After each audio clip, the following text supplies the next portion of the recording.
Dan, we're now live, so now you're right on time.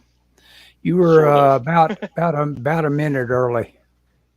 We were running late today. I was running late. Well, no, you were running late. You sent me the thing. Yeah.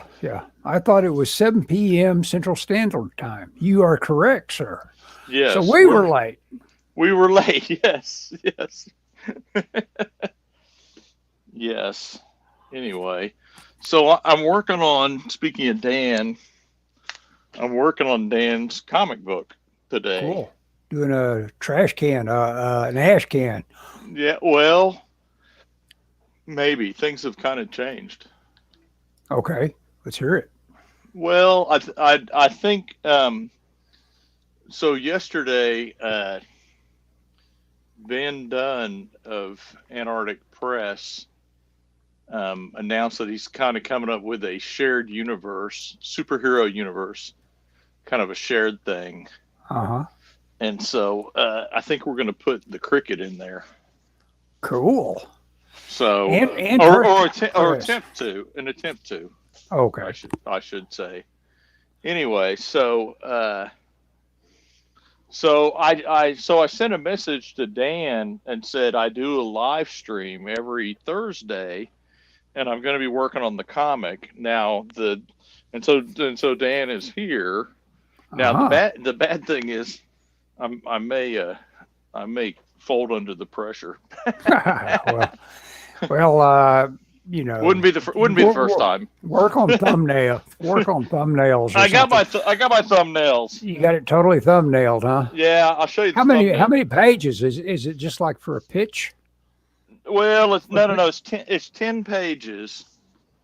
So here's my thumbnails, Okay. Ellis. Yeah. So I've got it all thumbnail. It's 10 pages, but there's going to be two stories, or it's a chapter. It's a 10 page chapter, and Mm-hmm.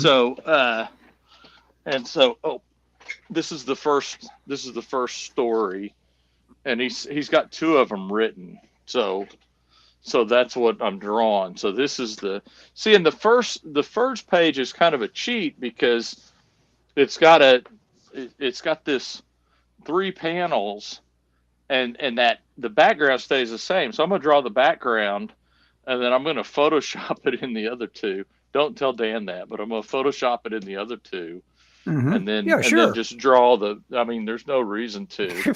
No, not unless you're something wrong with you. It says we're either Antarctic Press or self-published. People will soon see the adventures of Black Cricket. I We mean, go manga. in, we go in manga style. Yeah. So Think you so can this handle is that? Yeah, well, so that was the thing is the previous thing.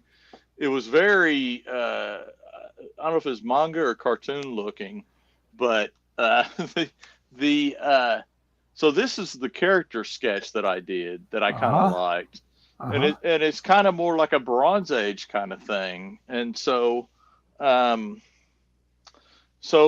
but Dan said he was cool with that, and so that's what I'm gonna do. But I'm trying to kind of simplify a little bit, uh, you know. Mm-hmm. So Just anyway, so this is what I've been working on. I just cool. started this last night. I printed out. I had trouble with my printer, but I printed out. Oh, have you Uh, got your thumbnails on the back? no, I didn't do that. I didn't do Okay. that.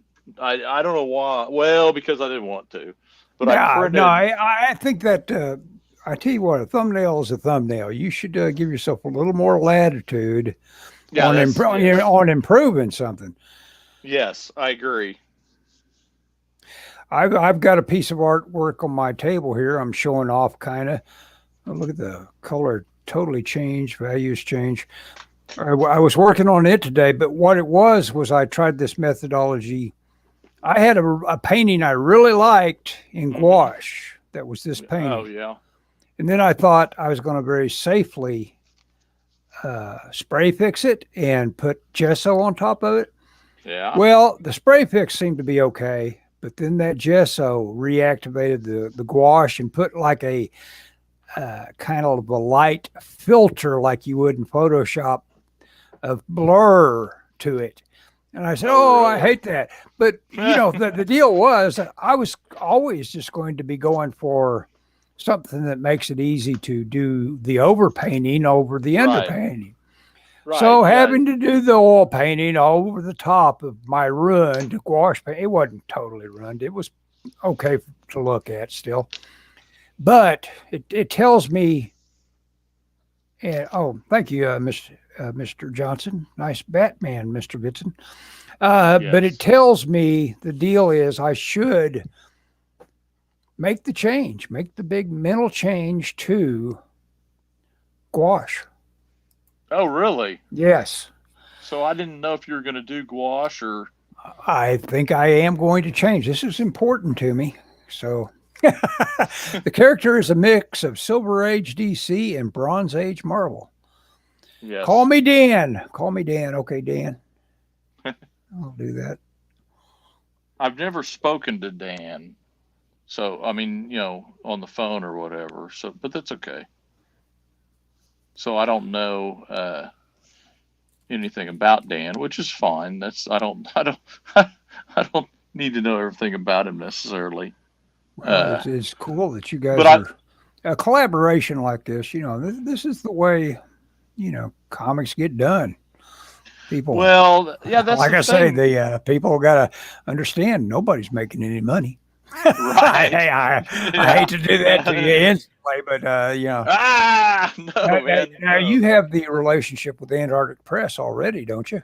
I mean, haven't you worked I for them don't. Dan, before? Dan, no, no, no. Dan has. Okay.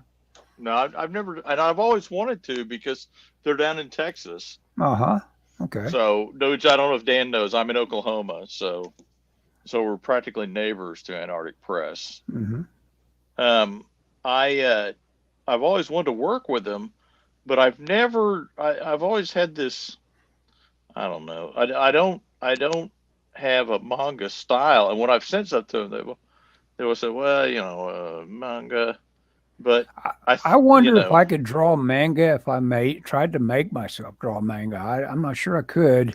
I mean, all it is follow the rules. I mean, there's there's enough well, tutorials on how to right. draw manga. Just follow the precepts of what makes something manga. Yeah, I mean, Adam Warren. You know Adam Warren, don't you? Nope. The no, Who is he? he's an artist.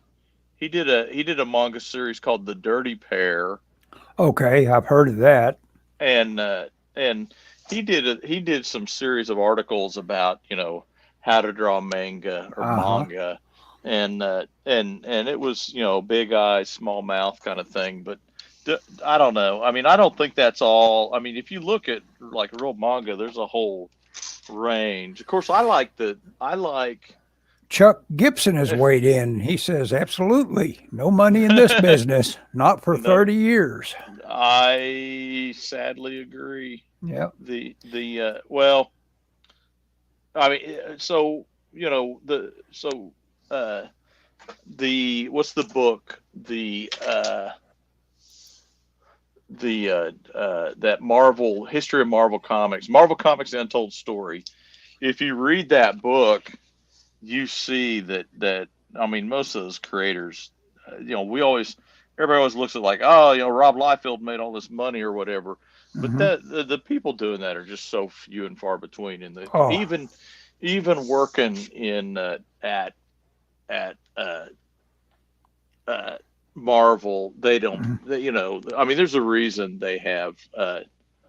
There was a day that came and went when those guys that were handling the big titles and the numbers were going out and coming back in really big returns for them that they could pay their. They were trying to keep their big talents there right when those guys stabbed them in the back and formed an image. It's like Yep. It's like they got full of themselves, but they obviously weren't reading it wrong. They weren't No, reading. They read it just right for that time. Yeah. Oh yeah. 30 years ago. but that's an anomaly. I Yes. think at least historically, I think if you look at it now, there's not. I mean, just look at, I mean, people make money. People do comics can make money, especially artists. But a Hmm. lot of times it's from like selling art, Yeah. Oh, sure, sure. I mean, yeah, you gotta be ready to hustle if you're going to be an artist. Oh Well, yeah, or see, or a creator in general. I don't, now writers might be able to cover themselves in different ways than artists do. I don't know I think what so. they have to hustle about. Just having multiple projects. I don't know. It looks like Chuck is an inker. I inked a lot of pages for them. I wonder. Oh, really? He inked. Yeah, he's talking about Image. Well, if you inked for Image, then you had someone like, what was it, Scott Williams, art directing you. That means you're probably a pretty damn good inker. So Yeah. I assume he didn't let too much go through the over the. I can't come up with my analogy. Come out. Well, Over the he transom. I don't know over what I the want to say. yeah, he didn't let it get out the door that it wasn't done. Yeah, right. It Is had to what be you're. the. I think He we're. I worked think for we're. Wildstorm. Learned from Scott Williams. Well, there you go. That guy. You talk about your. That's where it. The guy that still amazes me in terms of like where rendering can go in ink is still Frazetta, but that Scott Williams, just forget it. That's probably the ultimate. That's what you can do with ink, and that. Well, it's hard to judge. I think you because an inker because so many inkers are dependent on the penciler. Hmm. Well, yeah. I mean, if you if you rule, they've got that book where they've got five different inkers doing the Yeah. exact same pencils, and of course kind of the unspoken rule is like stick to the pencils, you Yeah. know. And so yeah, like what you're saying, it is the penciler that's going to. I think I'm not trying to denigrate inkers certainly. Yeah, yeah, but no, you can add you can add your little Wallywood notions about something how it ought to be drawn, I guess. But you gotta blend it with what you're looking at. Oh, conventions are where your sales will be made. I think that's true. I think that's one thing that's hurt Heaven's Rejects is that we haven't been able to. They released it during a dead period, and so we have the book is not. I know it's sold at some of the cons, but we didn't. I tried to get the publisher to. I said I'll go to San Diego, and they said, well, we don't know if we'll have books there for the con. So, Okay. or not San Diego, New York Comic Con. I said, Mm-hmm. I haven't been in a couple of years, but I would. I mean, I'll pay my way if you guys, but will there be books? Can I sit at the table and sell books? Mm-hmm. And the writer isn't able to because of different life things, and so as a result, Personal issues, yeah. yeah, I think our sales, well, it didn't help our sales. Let me put it that way. Mm-hmm.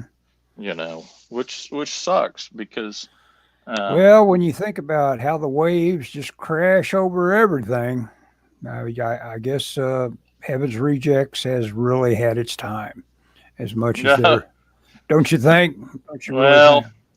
it's funny, and I don't know who's watching this, but I the previous comic I did was Heaven's Rejects, and for everybody watching that doesn't know about that, but it's called Heaven's Rejects. And early on, I said to the writer, I said, there's a lot of profanity in this script, and and he said, well, no, no, no. I said, do you think you should tone it down a little bit? And he said, no.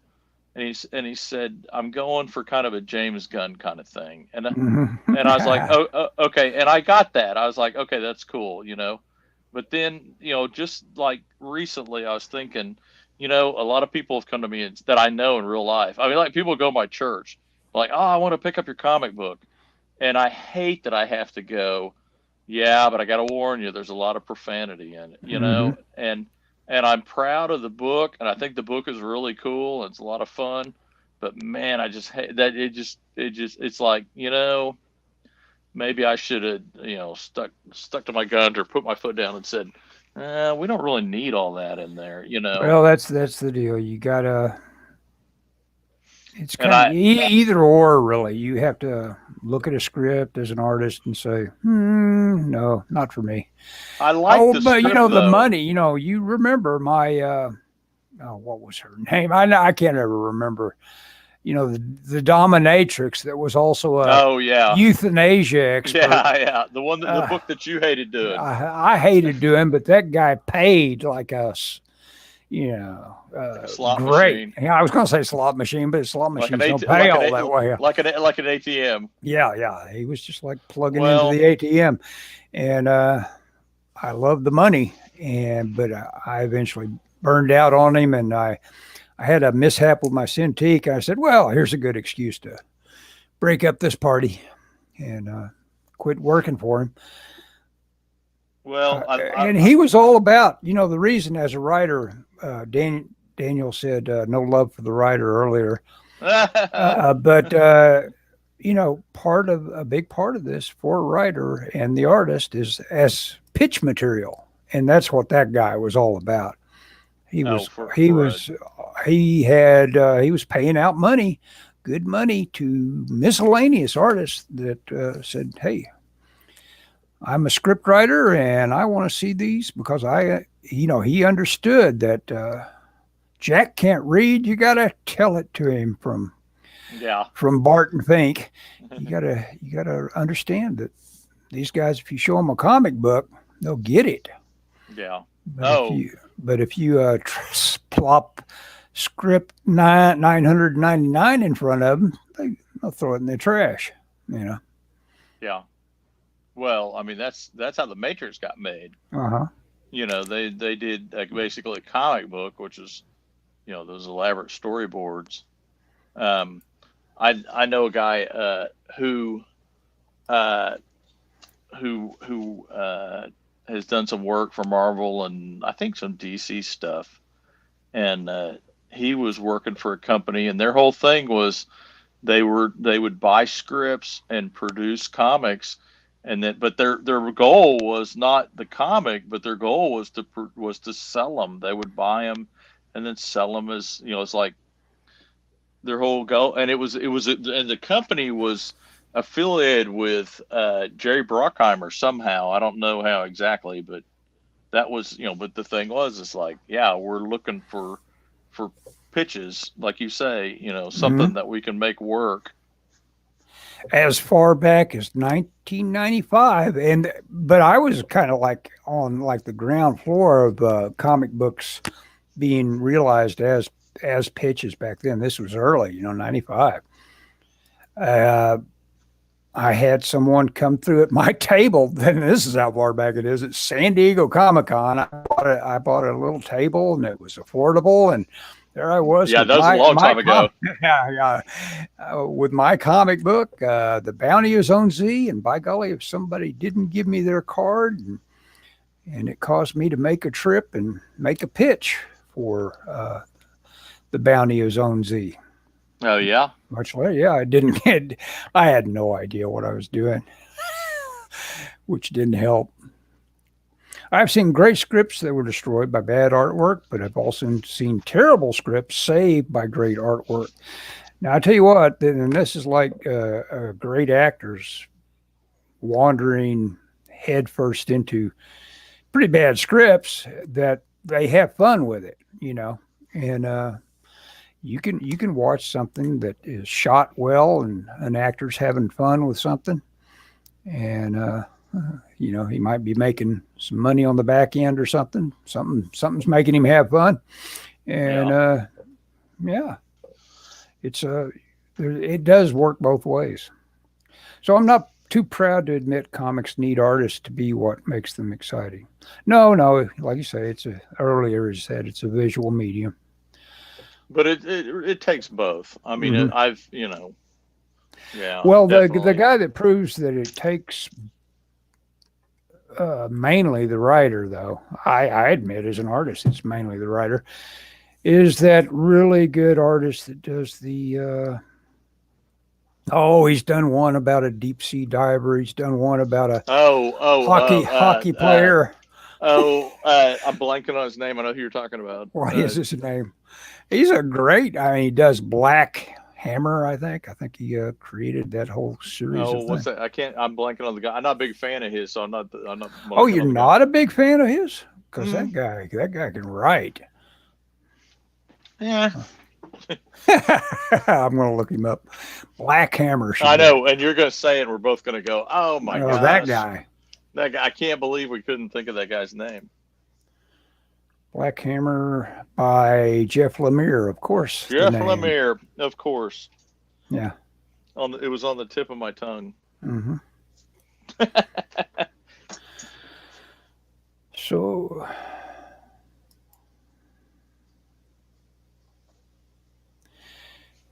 there's a lot of fun when you find a great artist to work with. That's why I'm excited to work with Scott. You ought to be, because Scott gets it done. You will have something I'm not real. A quitter. Yeah. By the time you guys are done collaborating, you will have a project that can go to print. I am excited because I'm going to have an inker. Oh, cool. I'm a decent speed penciler, but boy, I'm a slow inker. So having an inker will be cool. And I'm excited to see. Well, I like the script, and it's, and I'm not ashamed to admit that I like superhero comics. A lot of people are like, oh, comics are this and that. But I'm like, I like superhero comics. That's really, that's what got me in the medium. That's really, Well, I liked it. It sounds like you guys this guy is kind of like tinged with more like the Shadow. He's not really a superhero. He's more like a Watchman kind of hero. No. The comparison that I've used is, I thought reading the book, what I came up with was, I thought of like Spider-Man in the new movies when he's wearing his the Tony Stark suit, because he's wearing a powered suit, but it's not like an Iron Man thing. Does that make sense? So it does stuff, but it's not, and it enhances his strength, but He's it's not enhanced. necessarily. Well, Yeah. Most of these pulp heroes are basically otherworldly strong and have powers from beyond and all that. So, they're all superheroes. Right. And it's got a kind of an emotional core to the story. I'm not trying to, hype it up too much or whatever, but there's kind of an emotional core, because this is where you do that. well, yeah, the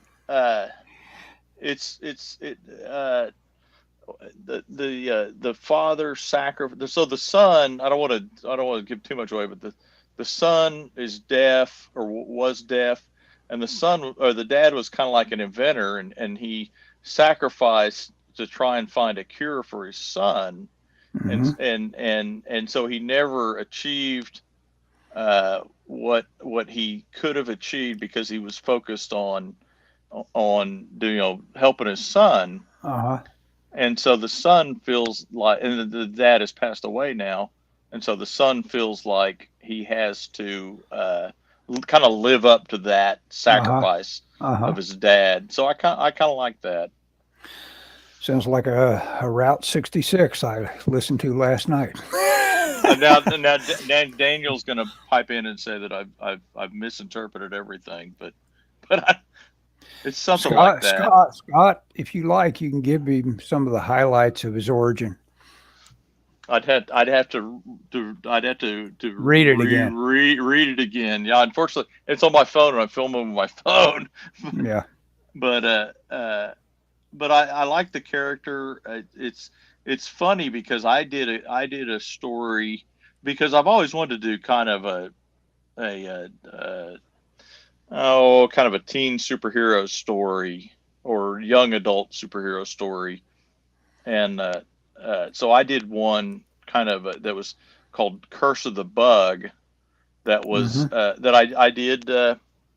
I did ash cans of and took to San Diego. Mm-hmm. And I mean, I didn't sell them. I gave them away to people, to editors and stuff. But it reminded me of that. Yeah. Yeah. Oh yeah. Well, that's what I was told. CB told me, oh, if you want to, you gotta show editors comics. Mm-hmm. So. Well, and it's not like anything. I mentioned this guy's name, Kevin Scott Halter. Now, is he going to take scans of I don't know Scott's work and then do it digitally? I don't. That strikes me as the modern way to do things. I don't know. Yeah, we haven't talked about the actual. There you go. There's a good. I like this as a storytelling. One of the key things is that the main character lost his hearing because of his father's experiment. Oh, okay. So that's now it didn't slow the Daniel Day-Lewis's character down much, and there will be blood, but he wasn't guilty about that and had a great deal of love for that kid. He did deafen, basically. If I remember right, I think he deafened him. But I dig that as a motivation, the guilt that he's driven because he's the one that gave his son his hardship in life, his main hardship. Got to do something about that. Give him some advantages.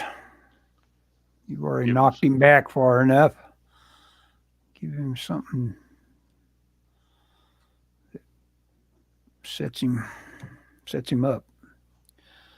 Anyway, see what this says. Due to a weapon he was working on for the military, a sonic cannon. Yeah. Oh, yeah.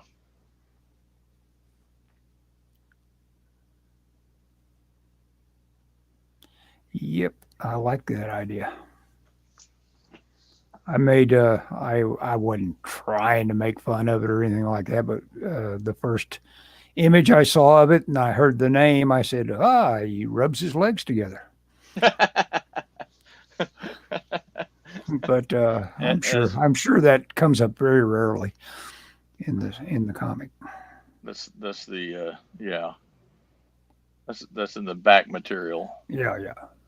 What did they call the old backup features that went on in DC Comics? The secondary feature. What did they call those? I forget what they called those.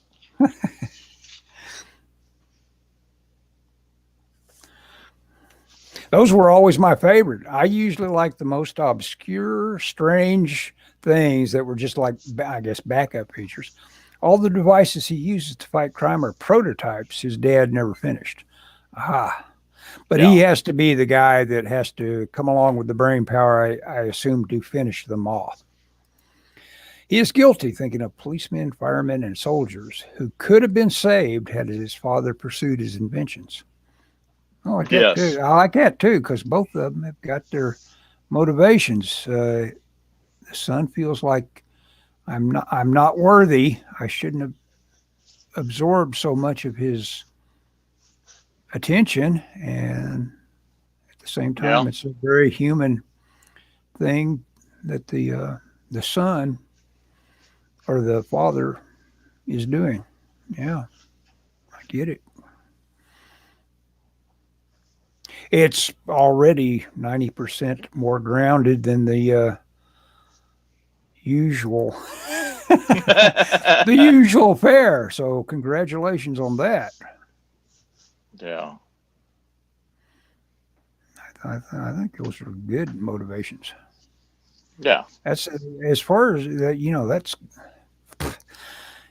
we were talking about what makes something work. If you're going to write something and you got characters that you can, that you want to flip a page on and say, I want to see what this guy does next. That's what it's as about as much as anything. You don't have to be the most novel guy on the world, but if you create somebody that got something going for him. Yeah. I will make sure we get you a copy when this is done. Oh, I'm sure I'll have access. That's good because I have somebody asked me the other day, do you have any copies of Heaven's Rejects? Oh, said, there you go. go. No, I don't. I never got any. Oh, you never got your I was supposed compliment to get, of comps. I was supposed to comps. get comps, and I thought I was supposed to get some, and then I was supposed to have the opportunity to buy copies, Mm-hmm. and the editor just, well, it wasn't our editor, it was the editor at the publisher, just kind of, Froze you out. Jeez. well, part of it, I don't know. I think there was a lot of miscommunication going on, and part of it was they were very locally orientated, and I wasn't there, and I didn't have an advocate.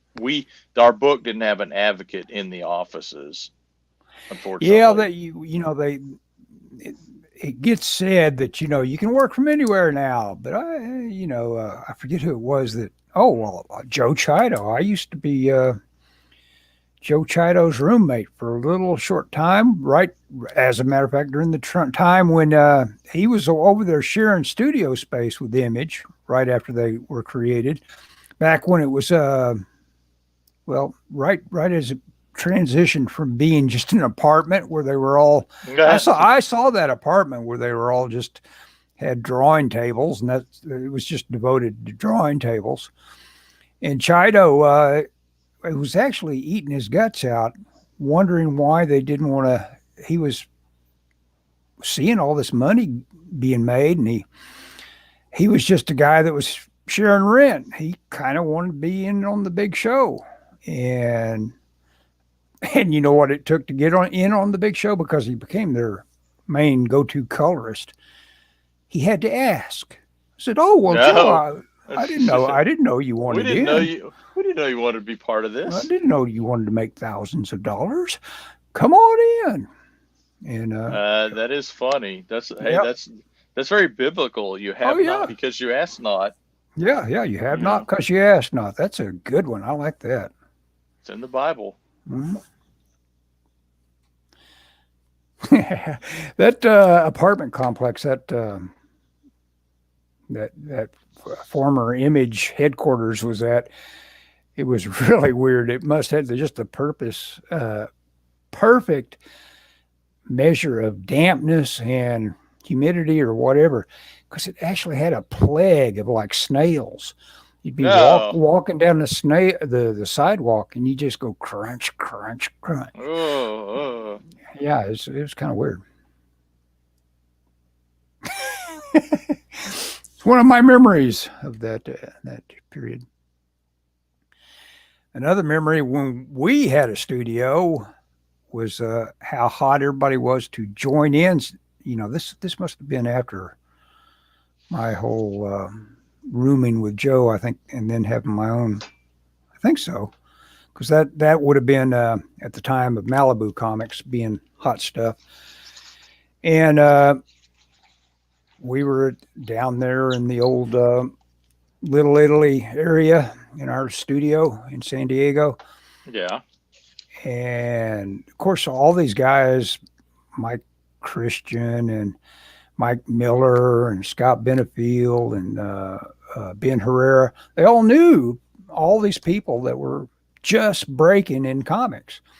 And so people were coming by just to say hi and show them their book and all that stuff, because they knew where they were.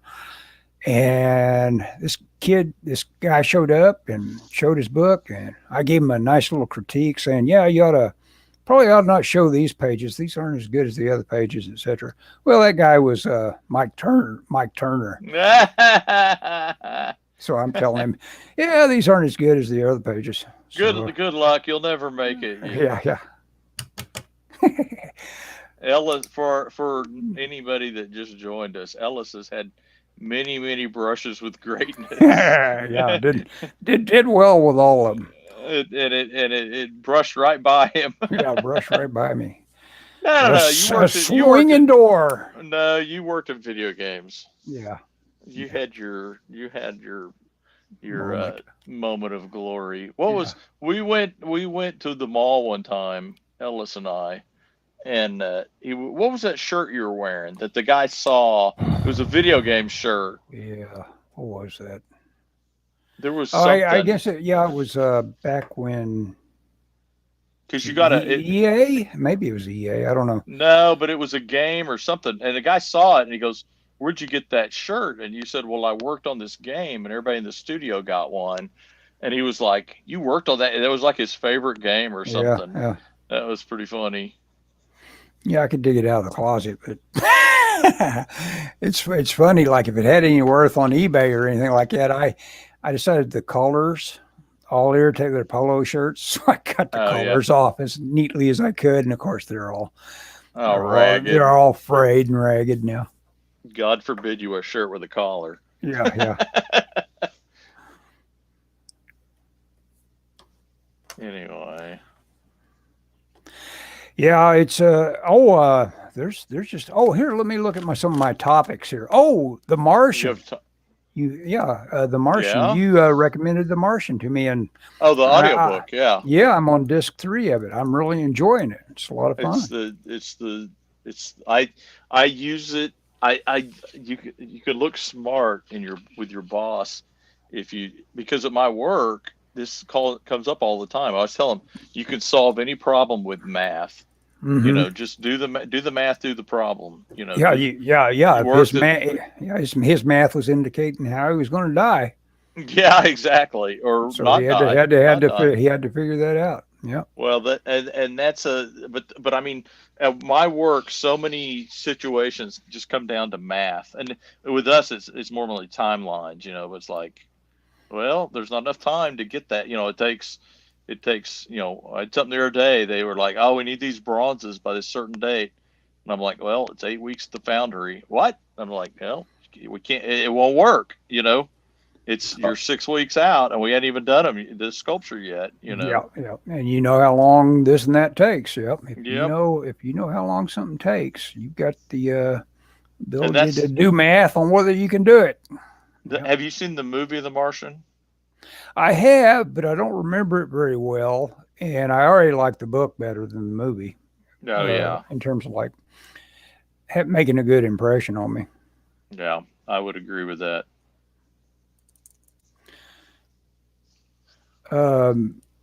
Okay, my other topic was movies on Tubi. I'm really digging them. I was watching one that was just a collection of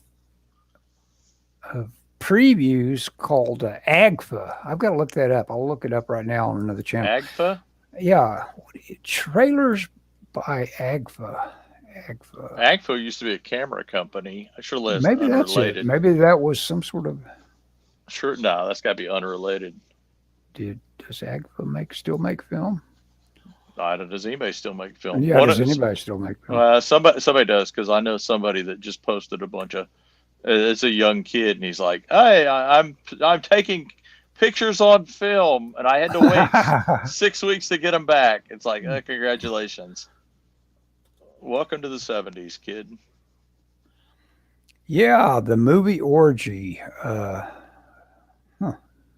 movie Orgy. The movie Orgy, is that the one? Oh, yeah, this is it. The AGFA Horror Trailer Show. Vinegar Syndrome puts it out. What? Okay. Yeah. I've been watching. I watched. You pointed out that Tubi had a lot of giallo movies, which I didn't realize, and so I watched The Bird with the Crystal Plumage the other day. Oh. The other night. Did you find it compelling? Because I think that's a pretty decent film. It's decent. God, there's a lot of them on there. Yeah. Holy cow. I love it. It's like, holy cow, man. You can if it's backdrop for you working, It's just perfect because it's like, I don't need to watch this movie. I just got done while I was painting. I was watching Godzilla versus Mechagodzilla, There you go. which I probably looked up and looked at about 7% of it if I did that. Yeah. Even Well, though. do you remember I had that birthday party and I had the disc of Gamera just running in the background, and eventually, like, we all the guys ended up in the living room watching Gamera movie or talking over them. Hey, page one's done. Not bad.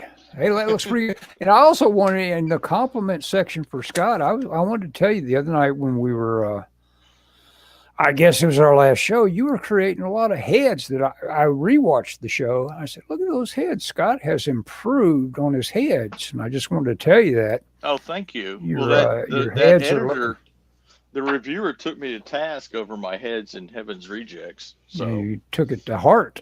Yeah, screw that guy. Yeah.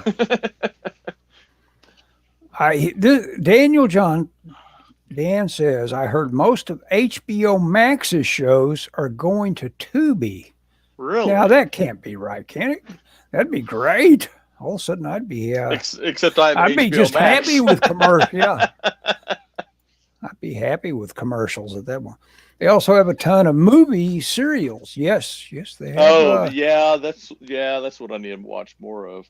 Mm-hmm. So on this page, Ellis and Daniel, what I'm going to do is I'm going to scan this stripper. That's a moon. I'm going to finish the moon when I need to get reference off my phone to whip out, but I'm going to scan it and then I'm going to print it out and draw it. I'll draw it. I don't think I'll drop it in digitally so it doesn't look identical, but this part is going to stay the same. It's just the guy jumps off the roof, and I may add some motion lines. Anyway, but yeah, that's page one. So, cool. Thank you. Yeah, that's so. Like I said, I can pencil quick, but this was an easy page. Westworld for sure. I would like to see that show. Yeah, that's something I think Brubaker was slightly involved with. Westworld. He may have been a showrunner. I don't know if he's slightly involved or if he was the main guy. I watched some of it, and I've watched some of it, and they say it jumped the shark at the end. Yeah, there was. I'm trying to think what episode.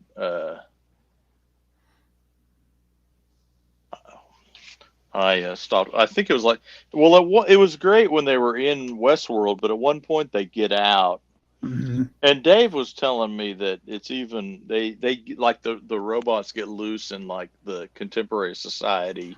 Yeah, well, that's the only thing you're waiting for is the robots' interaction with humans, ex machina style. Yeah, yeah. I got to watch that again someday. Oh yeah, that's pretty good. Yeah, I liked. What was the movie that you was it that about the guy that has the AI program to be like his wife? Oh, that was good. I enjoyed What was that? That was on Amazon.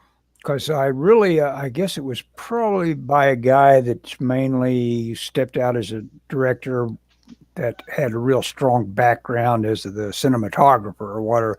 So those typically are really good looking movies, if nothing else. And the movie was actually I told you that little moment where that robot decides to self-destruct. Yeah. You just shouldn't be that deeply touched by something that is trying to manipulate you that much. But it really got to me. A little softy. Yeah.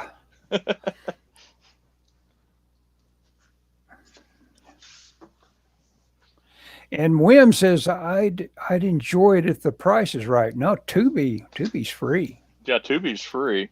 Oh yeah, there's all kinds of cool stuff. Yeah, it's this guy that specializes in reviewing the miscellaneous streaming providers. He goes across the board. I forget what he's called, but I like his reviews. And he says the 20 best you'll find on Netflix. Under some category. And he's really good. I really, I'll be making notes as I watch his things. And I gotta see that. That sounds good. Well, he just I like praises Tubi up and down all the time. I like Tubi, but I gotta say we watch a lot of Pluto in my house. Oh, really? That's really rich on the commercials. I mean, if you want to Well, get up pretty often, yeah. well, Pluto's, it's like watching network TV. yeah, it's like I watching mean, regular TV. it's no better, no worse. So here's how goofy we are in my house. We watch the Beverly Hillbillies on Tubi, or I'm on Pluto. Because there's a channel and it's all 24 hours a day of Beverly Hillbillies. You can choose it, yeah. And I'm sorry, we love the Beverly Hillbillies. Guess what? Last night I was watching Route 66. You know, I was making fun of it a little bit. Yeah. But guess who was one of the main females? Buzz and Todd are bodyguards for some models that are coming to their the Boulder Dam kind of construction project they're working on, and they have to be the bodyguards. Yeah. To keep all the crazy horny guys away from the good-looking girls. Sure. And one of the models is Donna Douglas. Oh yeah.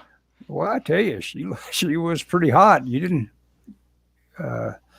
They didn't do her any favors. Just always having her in her little tight blue jeans. They could have had her flouncing around a lot of different ways that would have been better for her.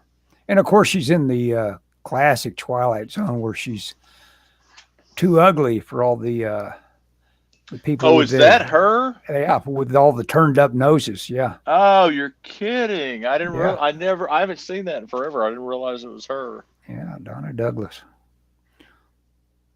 But yeah, good old. I enjoyed because they kept the gags coming. It was kind of a precursor of the kind of comedy that. Oh, what was the name of that producer that did Green Acres, and I think he did Gilligan's Island, and oh yeah, what is his name?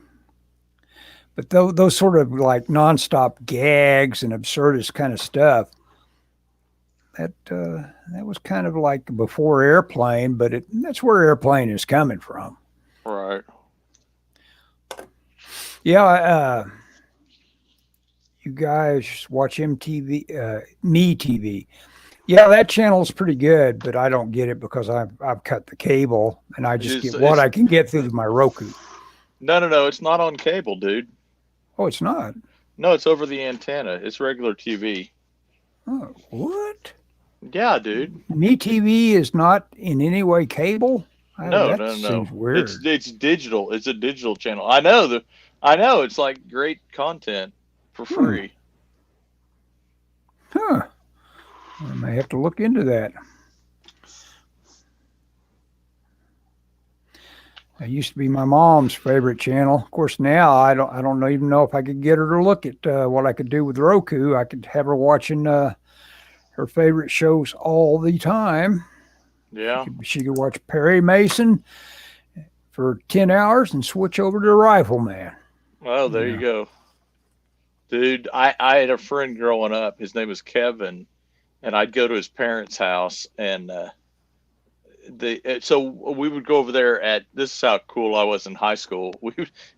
My senior year, we'd go to my friend's house and eat lunch, and his parents were always watching Perry Mason at lunchtime, unless it was a Cubs, unless it was baseball season. Then they were watching a Cubs game. Yeah. So every time you talk about watching Perry Mason, I always think about going over to Kevin's house and watching. Yeah, about where you used to see him. Yeah. Yeah. There's a lot of people get hooked on Perry Masons. Those were solid little shows. The stories are great. I don't know if you ever read the books. I read a few of them. And they are good. They're solid little. And then I tell you what, that HBO take on Mason's how Mason came to be is a decent little show. I got hooked on that, and I ended up having to pay rentals for seeing the rest of them. Yeah, it happens. Yeah. I've been watching Boardwalk Empire. Have you seen that? Oh, I read the book that it's based on, which is called I think it's called Boardwalk Empire. and but I never watched the show. It's got I forget the lead guy, Steve Buscemi. Oh, really? Huh. Yeah, He's the lead? I he, want to see it now. That's all you have to say. Tell me Steve Buscemi is the star or something. I want to see it. and you want to see what they have wrought. Yeah. Yeah, it's pretty good. I mean, Dang, your folks sound like my mom. Diehard Cubs fan and Rifleman fan too. Yeah. yeah, that is my friend. Mm-hmm. But yeah, that was it was always on. Well, my friend Kevin, his dad played baseball. Not well. He played. He tried out for the Sox, but he was always a Cubs fan, and he got hurt in spring training, and he worked at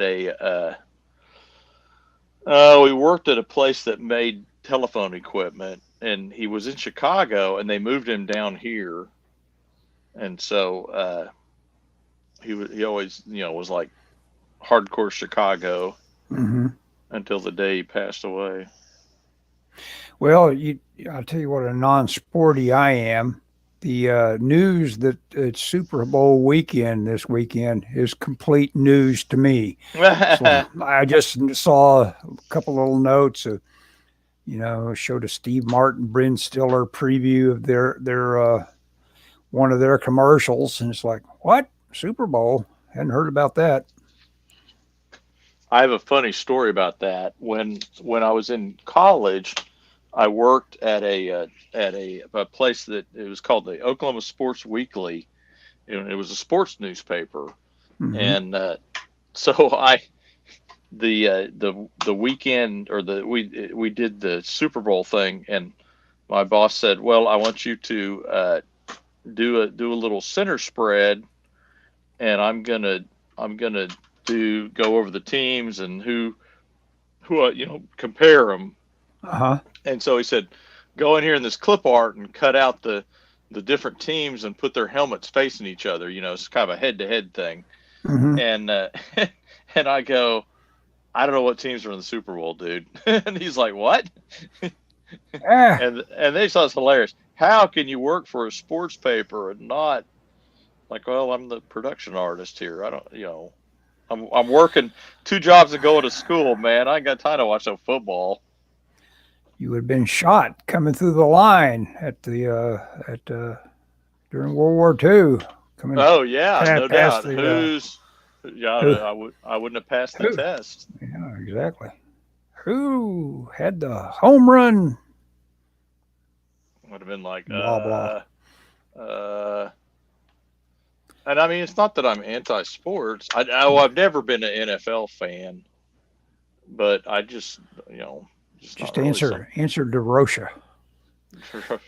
I saw that. I was watching. I actually had on a Beverly Hillbillies on there you go on Tubi, and Jethro was going to be pitching for whoever DeRocha was coach for. I don't remember. Oh yeah. Oh, and, you remember that one? Yeah. Because we think see manipulating. We see manipulating the baseball a little bit before he knocks DeRocha into the cement pond, and with the fireball. Yeah. But it turns out the only way he can throw is if it covers anything he throws with possum fat. And so he's basically got a nice little spitball. Can't do that. Yeah, can't do Dodgers. I think he was Dodgers. Yeah, because I see that because the Beverly Hillbillies went through that period where they had guest stars, and it was always like local people. Yeah. It was like, oh, it's Bob Hope, or whatever. Yeah. I don't think they ever had Hope, but they had no. They had a couple. Yeah. A couple of guys, a couple of folks that typically would play in Vegas that they. It's the mayor of Beverly Hills, or whatever. Yeah. I always liked the deal with the devil that Drysdale has made, that he it's up to him to keep that money in his bank.